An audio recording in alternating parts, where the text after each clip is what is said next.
বন্ধুরা, মন্দিরার বান্ধবী রিয়াঙ্কা আমার মনে হয় ওয়াইটির মোটামুটি সবাই চেনো, তাই না? তো রিয়াঙ্কার সম্পর্কে তোমরা মোটামুটি সবাই জানো যে মেয়েটা আর ওর হাজব্যান্ড দুজনেই কতটা স্ট্রাগল করে আজকে শূন্য থেকে এই জায়গাটাতে এসে পৌঁছেছে। একটা সময় ওদের মাথার উপরে থাকার মতো একটা ছাদ ছিল না, পায়ের নিচে একটা জমি ছিল না, একটা ভাড়া বাড়িতে থাকতো, অনেক বছরই ছিল সেই ভাড়া বাড়িটাতেই। একটা মানে কি বলবো, একটা পাকা ঘরও না, একটা কুড়ে ঘরের মতো, মাটি দেওয়ার নিচে ওপরে টালির চাল, চারিদিকে বেড়া, এরকম একটা ঘরে থেকে প্রচুর স্ট্রাগল করে লক্ষ্যটাকে স্থির রেখে আজকে সেখান থেকে জমি কেনা, একটা ছাদের পাকাপোক্ত ঘর করা, ছেলে হওয়া, সবটা আমরা দেখেছি, আমাদের চোখের সামনেই হয়েছে, সবটা দেখেছি। তারপরে এখন মানে ওরা বেশ ভালো আছে মিনস আগে যা ওদের ফিনান্সিয়াল কন্ডিশন ছিল সেখান থেকে ওরা এখন অনেক বেটার, ভালো আছে। কিন্তু খুব খারাপ লাগছে, আনফর্চুনেটলি আমার কথাটা বলতে হচ্ছে, এতটাই খারাপ লাগছে রিয়াঙ্কার সংসারটা ভেঙে যাচ্ছে। হ্যাঁ বন্ধুরা, সংসারটা দুটো টুকরো হয়ে গেল, আর টেকানো গেল না, মানে এতটাই খারাপ লাগছে। মেয়েটা প্রচুর পরিশ্রম করেছে এবং খুব খেটেছে একটা সময়, নিজেদের ফিনান্সিয়াল সিচুয়েশনটাকে স্টেবল করার জন্য অনেকটা খেটেছে, এবং ওর হাজব্যান্ডও প্রচুর পরিমাণে মানে পরিশ্রম করতে পারে, এটা আমরা দেখেছি। শুধু বাইরে নয়, ঘরে বাইরে সমানভাবে খুব পরিশ্রমী একটা ছেলে, মানে আর পাঁচটা ছেলেরা হয়তো ওরকম পরিশ্রম করতে পারে না, যেখানে ওর হাজব্যান্ড কিন্তু প্রচুর পরিশ্রম করতে পারে, কিন্তু সেই জায়গায় ফাইনালি হলো না, সংসারটা ভেঙে যাচ্ছে। আজকে দেখে এতটাই খারাপ লাগলো ব্যাপারটা শোনার পরে, বিশ্বাস করো খুব শকড হয়ে গেলাম।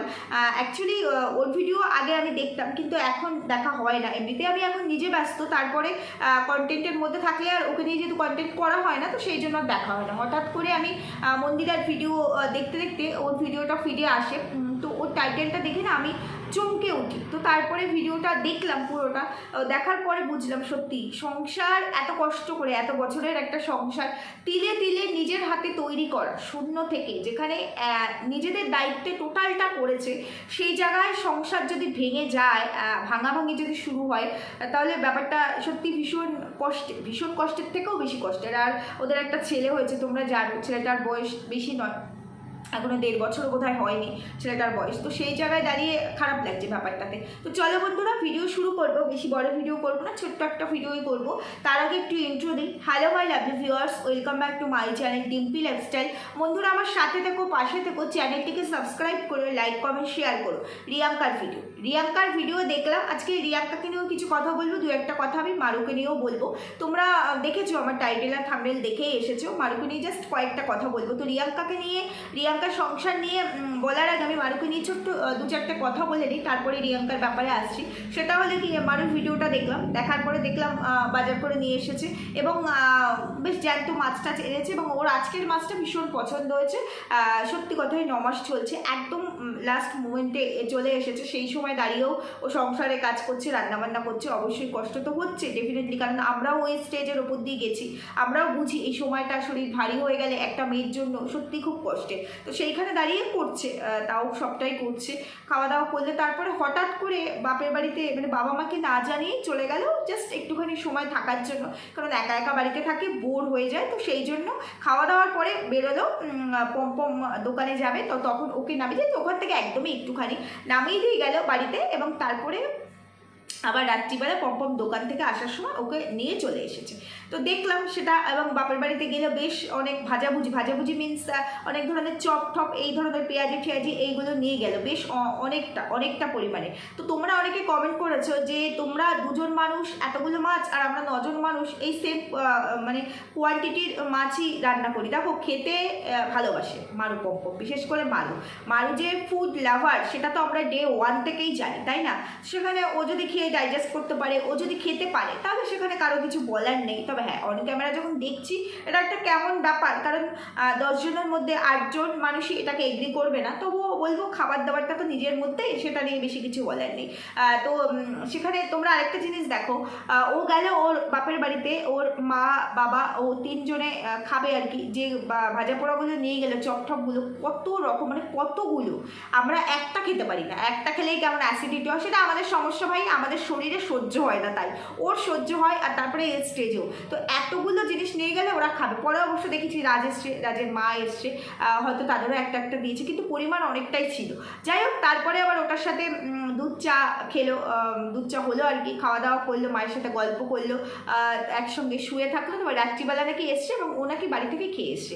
তোমরা সেখানে অনেকে দেখলাম কমেন্ট করেছো যে এই সময় এরকমভাবে হুটপাট ক্ষণ বিশেষ বুঝে বেরোতে হয়, হুট করে দুপুরবেলা বেরিয়ে গেলাম, রাত্রিবেলা আসলাম। হ্যাঁ, এটা মানতে হয়, তবে ও কোন দিন কোন জিনিসটা মেনেছে। আর ওর তো সমস্যা, তো ঈশ্বর করুক সমস্যা না হোক, ও ভালো থাকুক, ওর সন্তান ভালো থাকুক। যেখানে সমস্যা হচ্ছে না আর ওর বাপের বাড়ি একদমই কাছে বলেছে, তো সেইখানেও যাচ্ছে আসছে। হ্যাঁ, দুপুরবেলার ব্যাপারটা, দুপুরবেলা সন্ধ্যাবেলা এই ক্ষণগুলো মানতে হয়। আমরা মেনে এসেছি, আমরা শুনে এসেছি, আমরা দেখে এসেছি, এবং আমার মনে হয় আমার মেয়ে আছে, আমিও আমার মেয়ের ক্ষেত্রে সেম জিনিসগুলোই করবো, অন্তত বলবো যে এটা করা যাবে না।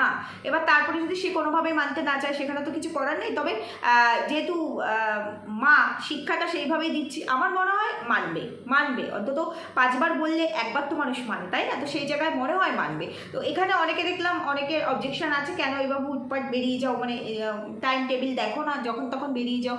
এটা ওদের হাজব্যান্ড ওয়াইফ অ্যাডাল্ট পার্সন, তারপরেও ওর মা বাবা, ওর মারুর মা বাবা, তারা যেখানে তাদের কোনো সমস্যা নেই, তাহলে ভাই আমরা এত চিন্তা ভাবনা করে কি করব?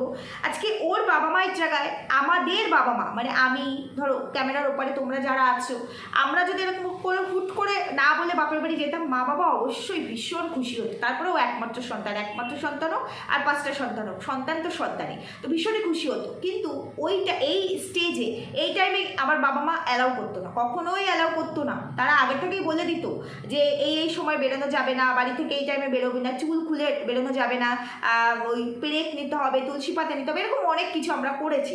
তো সেই জায়গায় আমরা সাহসই পেতাম না, কিন্তু ওর মা বাবা অ্যালাউ করে এসেছে, কিছুই বলে না। তো সেই জায়গায় কোনো সমস্যা নেই। তো ওর ফ্যামিলি পার্সনরা যখন এটাকে অ্যালাউ করে, তো উপরওয়ালা নিশ্চয়ই ওদের সঙ্গে আছে, ভালো হবে, ডেফিনেটলি ভালো হবে। তো তারপরে রাত্রিবেলা খাওয়া দাওয়া করে, রাত্রিবেলা এখন নিশ্চয়ই বাড়িতে ভেজ খায়নি, ননভেজ খেয়েছে। ননভেজ খেয়ে অন্তত এখন তো একদম অ্যাডভান্স স্টেজ, মানে একদম লাস্ট মোমেন্টে এসছে। ননভেজ খেয়ে, মাছ টাছ খেয়ে, মাছ মাংস খেয়ে রাস্তাঘাটে বেরোতে নেই এই সময়, আমরা সেটা জানি। এবার দেখো, মানা না মানাটা হচ্ছে গিয়ে তার পার্সোনাল চয়েস। যেখানে ওদের কোনো সমস্যা হচ্ছে না, ওর বাবা মায়ের সমস্যা হচ্ছে না, আশা করি ওর শ্বশুর শাশুড়িও, যখন জানি না ভেতরে কি হচ্ছে, বলছে নিশ্চয়ই, শুনছে না বা হয়তো বলছেই না।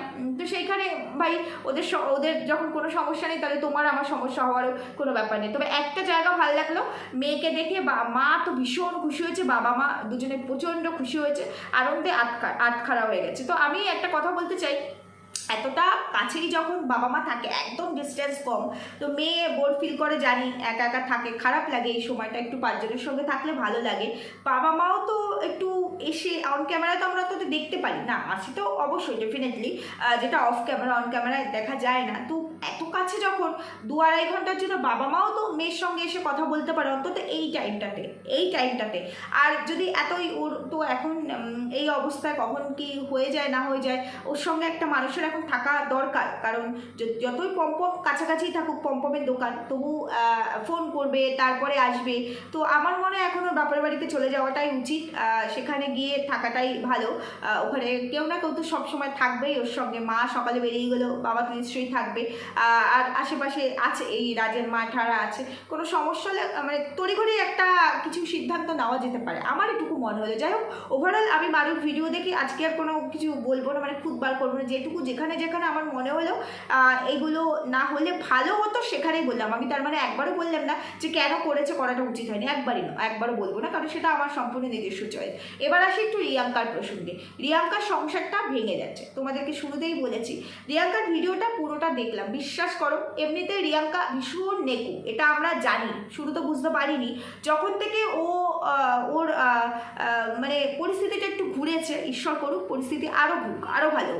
অবশ্যই ও সৎ পথে খেটে উপার্জন করে তারপর আজকে এই জায়গায়, তো ও আরও বড় হোক, সেটাই চাই। কিন্তু যখন থেকে ওর পরিস্থিতিটা ঘুরেছে, ওর ন্যাকামির আর শেষ নেই।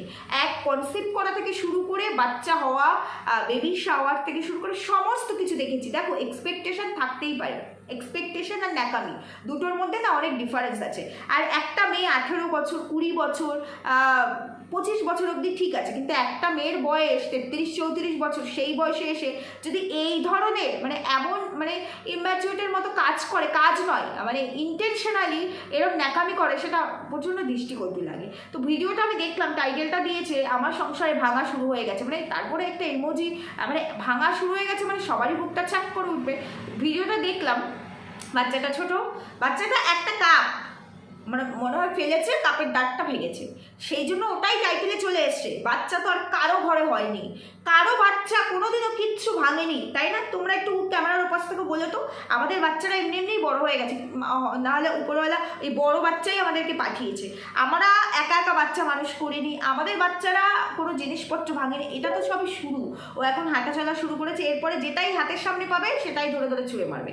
এটা তো শুরু, প্রত্যেকটা বাবা মা জানে এই স্টেজটা, আর এগুলোকে প্রত্যেকটা বাবা মা না মানে ফিল করে যে এই জিনিসগুলো ক্যামেরা বন্দি করে, এখন অপরচুনিটি আছে ক্যামেরা বন্দি করে রাখা হয়, এর আগে তো অপরচুনিটিটা ছিল না যে সব মোমেন্টগুলো ক্যামেরা বন্দি করে রাখা যায়। তো সেই জায়গায় যেমন আমাদের সময়টাতে আমাদের বাবা মারা পারতো না, কিন্তু এখন আমরা পারি, প্রত্যেকটা মোমেন্ট আমরা ক্যাপচার করে করে রাখি, সেটা ভালো কথা। কিন্তু এটাও একটা কন্টেন্ট, সন্তান একটা কাপ ফেলে ভেঙে দিয়েছে, মানে ডান্টিটা ভেঙে গেছে, তাই জন্য সংসারে ভাঙাচোরা শুরু হয়ে গেল, সংসার ভেঙে যাচ্ছে, এটা কন্টেন্ট। মানে সন্তানকেও বিক্রি করতে হবে না। ক্লিকবেট সবাই খেলে, ক্লিকবেট খেলাটা অন্যায় আমি বলছি না, কারণ এরা তো বড় বড় রেপুটেটেড ব্লগার, তো সেই জায়গায় ধরে আমি বলছি ক্লিকবেট খেলুক, কিন্তু ক্লিকবেট খেলতে গিয়ে নিজের অস্তিত্বকে বিসর্জন দেওয়া যায় না। আমার সন্তান আমার অস্তিত্ব, আমি আমার সন্তানের অস্তিত্ব, এটা মা হিসাবে আমি তো অন্তত মনে করি, আমার মনে হয় সমস্ত মায়েরা এগ্রি করবে এই ব্যাপারটাতে। সেইখানে কখনোই আমার সন্তান আমার কাছে পণ্য সামগ্রী নয় যেটা বিক্রি করে আমি আর্ন করতে পারবো না।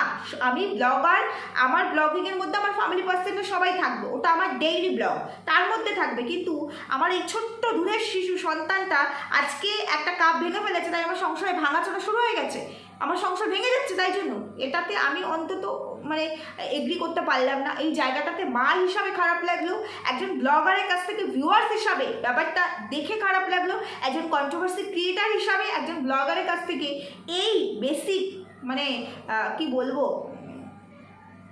কি বলে ওটাকে মানে উল্টো পাল্টা জিনিস, যেটা মানে জাস্ট ভিউজের জন্য এই নিম্ন রুচির পরিচয়টাকেও আমার খুব খারাপ লাগলো। আর একটা কথা আমি রিয়াঙ্কাকে বলতে চাই, ক্লিকবেট খেলার অনেক জায়গা আছে, খেলে ব্লগাররা, খেলে ক্লিকবেট খেলে। মন্দিরার ক্ষেত্রে আর যা কিছুই হোক না কেন, মন্দিরা কিন্তু হাজার খারাপ কাজ করলেও নিজের মেয়ের ক্ষেত্রে এই ধরনের জিনিস করে না। হ্যাঁ, ওর মেয়েকে যদি কেউ বাজে কথা বলে তখন সেই ক্ষেত্রেও মেয়েকে দিয়ে মানে টাইটেল দেয়, বাট তা না হলে ও মেয়েকে নিয়ে এই জিনিসটা যেটা ধরার মধ্যেই পড়ে না, এই ধরনের ব্যাপারগুলো তো অনেক বড় কথা। কোনো ব্যাপারে ও মেয়ের ক্ষেত্রে অন্তত মেয়ের একটা অ্যাক্টিভিটিসের ওপরে সেটাকে অন্তত ও টাইটেলে থাম্বনেলে দিয়ে ক্লিকবেট খেলে না। এই জায়গাটা খুব খারাপ লাগলো আমার রিয়াঙ্কার, যে ক্লিকবেট খেলার অনেক জায়গা আছে। আরেকটা কথা, এত ক্লিকবেট খেলে কত ভিউজ নিতে পারছো রিয়াঙ্কা, কত ভিউজ নিতে পারছো? বরঞ্চ এর আগে যখন তুমি স্বাভাবিক ছিলে, তুমি যখন শালীনতা মেনটেন করে, ভিডিওর কথা বলছি, আমি বলছি না তুমি পার্সোনালি শালীনতার কথা বলছি না, অবশ্যই তুমি যথেষ্ট ভদ্র, কিন্তু তুমি যখন ভিডিওতে শালীনতা মেনটেন করে ভিডিওগুলো করতে, দেখবে তখন তোমাকে ভিউয়ার্সটা বেশি ভালোবাসা দিত। আজকে তোমার সেই ভালোবাসার ভিউয়ার্সটা তোমার কাছে নেই, কারণ তোমার এই ঔদ্ধত্য আর তোমার এই মানে ন্যাকামি মানুষ সহ্য করতে পারে না, ভালো লাগে না এই জিনিসগুলো। একটা দেখবে 12-13 বছরের বাচ্চার ক্ষেত্রেও সে যদি এমন কিছু করে সেটাও আমাদের খারাপ লাগে, তবু সে বাচ্চা বলে আমরা যে ঠিক আছে। আজকে তোমার বাচ্চা যেখানে এরকম কোনো কাজ করবে, সেখানে তুমি মা হয়ে তোমার এজটা এখানে আসার পরও তুমি শুধুমাত্র ভিউজ নেওয়ার জন্য ছেলের একটা অ্যাক্টিভিটিস যেটার জন্য বাবা মায়েরা মুখিয়ে থাকে, যে আমার ছেলে নতুন নতুন, আমার সন্তান নতুন নতুন জিনিস শিখছে, সেই জিনিসটাকে আমি ফিল করবো, মুখিয়ে থাকে বাবা মায়েরা। সেই জায়গায় দাঁড়িয়ে তুমি ছেলে একটা কাপ ভেঙে ফেলেছে, কাপ ফেলে তার ডান্টিটা ভেঙে দিয়েছে, সেটা তোমার কাছে কন্টেন্ট হয়ে গেল, সেটা তোমার কাছে টাইটেল হয়ে গেল। এমনভাবে টাইটেল দিলে যে মানে টাইটেলটা দেখে মানুষ ভাববে তোমার সংসারটা ভেঙে যাচ্ছে, তোমাদের হাজব্যান্ড ওয়াইফের মধ্যে সেপারেশন হয়ে যাচ্ছে। সত্যি ধিক্কার জানেন এই মানসিকতাকে। এখনও বলছি, তুমি যেমন আগে ভিডিও করতে সেরকম ভিডিও করো, মানুষ তোমাকে ডেফিনেটলি ভালোবাসবে। কারণ মানুষ তোমার সেই ভিডিওগুলোকেই ভালোবাসে যেখানে পুরো স্বচ্ছতার সঙ্গে ভিডিও হয়, যেখানে এই ধরনের কোনো ন্যাকামি, কোনো মিথ্যের আশ্রয় নেই, সেইগুলোই মানুষ ভালোবাসে। কারণ তুমি একজন ডেইলি ব্লগার, তোমাকে নিয়ে কন্ট্রোভার্সি হোক সেটা আমিও পার্সোনালি চাই না, কারণ আমার খুব ভালো লাগার তালিকায় তুমি ছিলে, তোমার ভিডিওগুলো আমারও খুব ভালো লাগতো। কিন্তু যখন থেকে তোমার এই যে তুমি কনসেপ্ট করেছো, সেই থেকে যে ন্যাকামি শুরু হয়েছে এবং তারপরে বিশেষ করে তোমার ছেলে যখন হলো, তখনকার তোমার কিছু ঘটনার পর থেকে তোমার ভিডিও দেখার ইন্টারেস্টটাই চলে গেছে।